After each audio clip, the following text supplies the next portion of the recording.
Hello dear subscribers, today I will tell you how to fix problem when you can't receive notifications from Slack in your MacBook, so how you can also fix it. So for fixing it, you just need, first thing, you just open system preferences. So here you just need to find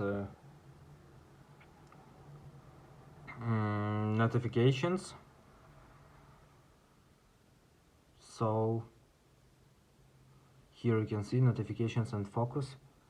So after here you need to find Slack, and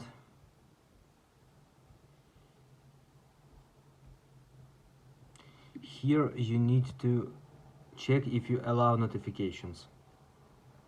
So after you will receive notifications from Slack if someone just sent a message to you or tag you or another making another things with you. So thanks for watching, have a nice day, subscribe to my channel, click like on my